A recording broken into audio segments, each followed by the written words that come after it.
গোটেই বিশ্বৰ ভিতৰত জাপানৰ এডুকেশ্যন ছিষ্টেমটো বেষ্ট মানা হয়। সেইকাৰণেতো জাপান আজি চবতকৈ আগত আছে। জাপানৰ স্কুলত অকল পঢ়াই নহয়, সঠিক দিশাও দেখুৱায়। তাৰ লগতে প্ৰেক্টিকেল, ভকেশ্যনেল নলেজো দিয়া হয়। সেইকাৰণেতো জাপান আজি চবতকৈ আগত। কোনখন দেশ কেনেকুৱা তাৰ নাগৰিক চায়ে দেশৰ ছবি মনলৈ আহে। স্কুলত পঢ়া শিশুৱে কালি দেশৰ নাগৰিক হ'ব। শিশুৱে সেইটোৱে বনিব যিটো এখন দেশত শিক্ষা ব্যৱস্থা আছে। যোনটো স্কেল, যোনটো টেলেণ্ট শিকোৱা হ'ব, সেইটো স্কেলে নিৰ্ধাৰণ কৰিব দেশৰ ইকনমি কোনটো দিশত গ্ৰ' কৰি আছে। সেই জাপান টেকন'লজিৰ ক্ষেত্ৰত ইমান আগত আছে কি তাত সৰু বিজনেছমেনো বিজনেছ কৰিবলৈ ভাল পায়।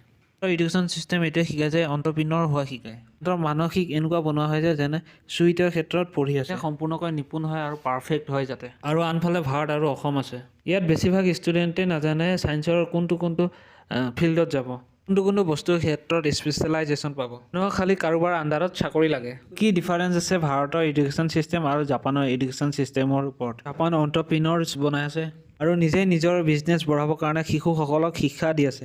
আৰু ভাৰতৰ এডুকেশ্যন ছিষ্টেম নকৰ বনাই আছে। কিয় জাপান আজি ইমান আগত আছে আৰু কিয় ভাৰত ইমান পিছত আছে? আহক চাওঁ এই ভিডিঅ'ত। আটাইতকৈ ডাঙৰ কমি আছে ভাৰতৰ এডুকেশ্যন ছিষ্টেমত। নিজে শিক্ষকৰ বিচাৰ। কোনোবা ষ্টুডেণ্ট পঢ়াত ভাল সি ছায়েন্স ল'ব, আৰু যদি কোনোবা অলপ ভাল সি কমাৰ্চ ল'ব, আৰু কোনোবা একেবাৰে ইণ্টাৰেষ্ট নাই সি আৰ্টছ ল'ব। এই তিনিটাৰ বাহিৰে একো নাই আমাৰ দেশত। এনেকুৱা ধৰণৰ গাইড কৰে। এনেকুৱা ধৰণৰ ছিষ্টেম চলাই কম্পিটিশ্যনত বেছি আৰু কম হয়। সেয়েহে আৰ্টছত কম্পিটিশ্যন কম আছে, কিন্তু ষ্টুডেণ্টসকলক লাগে আমাৰ ইমেজটো নালায়ক হৈ যাব বুলি। নালায়ক শব্দটো সকলো ভাৰতীয় টিচাৰৰ মুখতে থাকে। কিমান ডাঙৰ ভুল শব্দ। লাইক মানে একোৰে লাইকৰ নহয়। কিয়? পেইণ্টিং, কুকিং, স্পৰ্টছ, মিউজিক, পলিগ্ৰাফি, পয়েট্ৰি, বিজনেছ, যিকোনো এটাততো ভাল হ'ব, কিন্তু নহয় সি পঢ়াত যদি ভাল নহয় সি নালায়ক। আৰ্টছ লোৱা মানে সি একো নাজানে। কিন্তু আৰ্টছ চবতকৈ বেছি হোৱাইট ফিল্ড হয়। তুমি যিকোনো কেৰিয়াৰ চুজ কৰিব পাৰা। কিন্তু এইটো অহাৰ আগতে আধাতকৈ বেছি শেষ হৈছে ভাৰতৰ। যেনে পৃথিৱীৰ পৰা কিবা এটা প্ৰজাতি শেষ হৈ গৈছে, ঠিক তেনেধৰণৰ। সেইকাৰণে আৰ্টছৰ টিচিঙৰ কম্পিটিশ্যন কম হৈ গ'ল। যোনবোৰ বেলেগ বেলেগ ক্ষেত্ৰত লাইকৰ নহয় সেইবোৰ টিচাৰ হৈ বহি আছে। যিমানখিনি আহে সিমানখিনিয়ে শিকে। এইটো ক্ষেত্ৰত ভাৰত থাকি গ'ল পিছত। উদাহৰণ হিচাপে আপুনি তাৰে জমিন পৰ চিনেমাখন চাব পাৰে। এইটোৱে ভাৰতৰ এডুকেশ্যন ছিষ্টেমৰ সঁচা। কিন্তু জাপানত এনেকুৱা নহয়। জাপানৰ সৰুৰ পৰাই বেলেগ বেলেগ বিষয়ৰ ওপৰত জ্ঞান দিয়ে। সৰুৰ পৰাই জীৱনৰ উদ্দেশ্য নিৰ্ধাৰণ কৰিবলৈ প্ৰেৰণা দিয়ে। কোৱা হয় তোমাৰ মন কোনটো ওপৰত আছে আৰু সেইটোৰ ওপৰতে ফাইণ্ড আউট কৰা। আৰু নিজৰ ইণ্টাৰেষ্ট এৰিয়াটো বাচিব দিয়ে। কিন্তু আমাৰ ইয়াৰ নিচিনা নহয়। মন আছে নাই সেইটো নাই, ইয়াত ইঞ্জিনিয়াৰ বনিব লাগে, ডক্টৰ বনিব লাগে। জাপানৰ পোৱালে যোনটো ফিল্ডত যাব খোজে সেইটো ফিল্ডৰ প্ৰপাৰ নলেজ দিয়ে।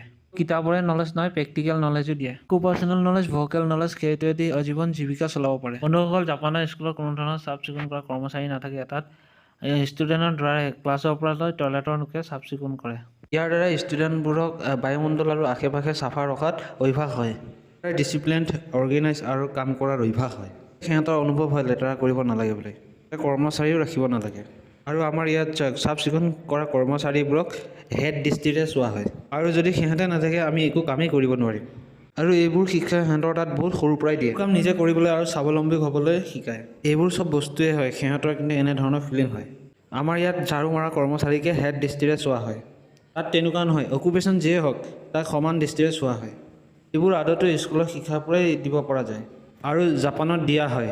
এইটোৱে ডাঙৰ ডিফাৰেঞ্চ হয় ইণ্ডিয়ান আৰু জাপানৰ শিক্ষাৰ মাজত। জাপানৰ শিক্ষায়ে যিকোনো চাকৰি পোৱাৰ পিছতো বিজনেছত বাঢ়িবৰ কাৰণে প্ৰেৰণা দিয়া হয়। ভাৰতত আজিও সেই পুৰণি এডুকেশ্যন ছিষ্টেমে চলি আছে, কিন্তু আংগ্ৰেজে চলাইছিল। আংগ্ৰেজে এনেকুৱা ছিষ্টেম মডিফাই কৰিছিল এডুকেশ্যন ছিষ্টেমটো, সিহঁতৰ কাৰণে অকল লেবাৰ আৰু চাকৰহে সৃষ্টি হয়। চাকৰ আৰু চাকৰি, চাকৰি নহ'লে ছোৱালীও নাই। কথাটো যি চলিছিল সেইটো এতিয়াও চলিয়ে আছে।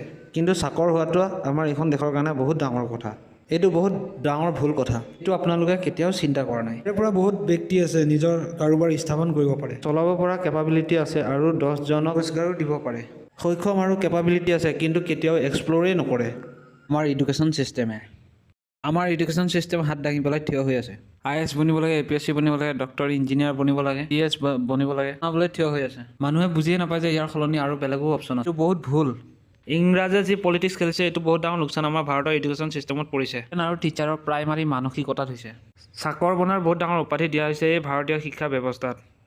আৰু এইটো চবতকৈ প্ৰথমতে সলনি কৰিব লাগে। যিকোনো দেশ বা চহৰ সলনি কৰিব আছে তেতিয়াহ'লে প্ৰথমতে আমাৰ এডুকেশ্যন ছিষ্টেমটো সলনি কৰিব লাগিব। আমাৰ এই এডুকেশ্যন ছিষ্টেমটো সলনি কৰিব লাগে। এই এডুকেশ্যন ছিষ্টেমটো সলনি হৈ যায় তেতিয়াহ'লে ৰাতিৰ ভিতৰতে আমাৰ দেশো সলনি হৈ যাব। কাৰণ এসোপা মেন পাৱাৰ আছে ভাৰতৰ তাত। য়ং জনসংখ্যা আছে। বহুত কম দেশ আছে যাৰ ইমান বেছি য়ং জনসংখ্যা। পিছতকৈ কম বয়সৰ জনসংখ্যা আছে আমাৰ দেশত। সিহঁতক ভালকৈ ট্ৰেইন কৰিব পাৰে যদি কচ থিতা বিটা চকৰ নপৰাকৈ আৰু নিজৰ জেগাতে থাকি কিবা বিজনেছ বা কিবা বস্তু বনোৱাত ফ'কাছ কৰে। তেনে কৰিলে যিকোনো দেশকে পিছ পেলাব পাৰে। তাৰ প্ৰতিফল 10-15 বছৰৰ ভিতৰতে দেখিব পাব। কিন্তু বৰ্তমান সময়ত এই এডুকেশ্যন চিষ্টেমটো যদি সলনি কৰে, কিন্তু প্ৰেক্টিকেলি পচিবল নহয় এডুকেশ্যন চিষ্টেমটো সলনি কৰা। এডুকেশ্যন চিষ্টেমটো সলনি হ'লে ইয়াৰ টিচাৰো সলনি হ'ব আৰু এক্সাম দিয়া পদ্ধতিও সলনি হ'ব। আগলৈ ষ্টুডেণ্টৰ জব কোনটো বিভাগৰ কোনটো ফিল্ডত পাব তাৰ গোটেই প্ৰচেছটো সলনি হ'ব। ইয়াৰ কাৰণে কিবা মেচিনাৰী বনাব লাগিব। বহুত শ্ল' প্ৰচেছ হয়, এইটো এদিনতে সলনি কৰিব নোৱাৰি। কিন্তু ইয়াৰ আৰম্ভণিটো কৰি দিব লাগিছিলে। ৰাতিয়ে দিনে নিজৰ ইয়াৰ মানুহ এইটো পঢ়িব লাগে, সেইটো পঢ়িব লাগে, আপুনি জ্ঞান দি এইটো নহয় সেইটো নহয় এইটো কৰি থকাৰ লগত সেইটো অধ্যায় যোগদান কৰি দিব লাগে, যিটোৱে আপোনাৰ ঘৰৰ কাৰণে 2 পইচা ইনকাম কৰি আনিব পাৰে। আজিৰ ডেটত কিমানখিনি নিবনুৱা আছে আপোনাৰ চকুৰ আগত আছে। আপোনালোকে চাওক, বিহাৰত চাওক, অসমত চাওক, ইউপিত চাওক, সকলো ষ্টেটতে চাওক ৰেলৱেৰ কাৰণে প্ৰিপেয়াৰেশ্যন কৰি ৰখি আছে, কিন্তু এক্সামেই নহয়। ৰেলৱেতে নহয়, অন্য দেশতো চাওক প্ৰিপেয়াৰেশ্যন কৰে, কিন্তু এক্সামেই নহয়, কাৰণ ভেকেঞ্চি নোলায়। যদি চৰকাৰী চাকৰিৰ পিছতে লাগি থাকে, তেতিয়াহ'লে কোনে কৰিব খেতিত কাম আৰু কোনে লৈ আহিব টেকন'লজি ৰাস্তা বনাবলৈ, কোনে আনিব দেশৰ নতুন ইন'ভেশ্যন যাৰ দ্বাৰা পানী বচাব পাৰি আৰু কাচৰাবোৰ ৰিচাইকেল কৰিব পাৰি। এইবোৰ কৰিব পৰা নাই। আমি এইখন দেশৰ নাগৰিক য'ত KFCৰ চিকেন খাওঁ আৰু এই পিজ্জা খাই আছোঁ। এইবোৰ বেলেগ দেশৰ ব্ৰেণ্ড হয়, বেলেগ দেশৰ হয়, সিহঁতে ষ্টাডি কৰিছে আৰু বনাইছে, তাৰপিছত লঞ্চ কৰিছে আৰু গোটেই বিশ্বত বিয়পি পৰিছে। ভাৰতে কেতিয়া এনেকুৱা নিজৰ লঞ্চ কৰি ভাৰতৰ খোৱা বস্তু বেলেগ কিবা বস্তুতকৈ কমজুৰি নেকি? কিয় নাপায় এইবোৰ আমেৰিকা, ইংলেণ্ডত? আমাৰ ইয়াত মাৰ্কেটিং নিশিকায় ধৰণৰ বহুত ফিল্ড আছে। ভালকৈ ট্ৰেইন কৰিলে শিশুসকলক কৰিলে ভাৰতৰ পৰা গোটেই বিশ্বতে আৱৰি ধৰিব। ৰিয়েলিটি এইটোৱে যে আমাৰ এডুকেশ্যন চিষ্টেমটো চেঞ্জ কৰিব লাগিব বন্ধুসকল।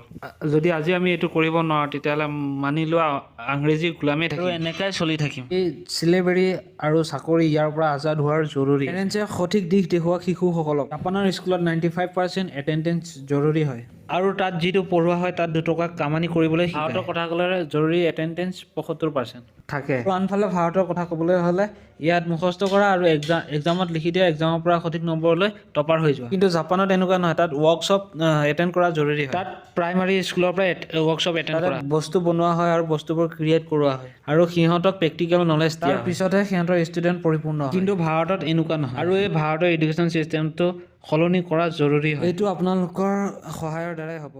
ধন্যবাদ।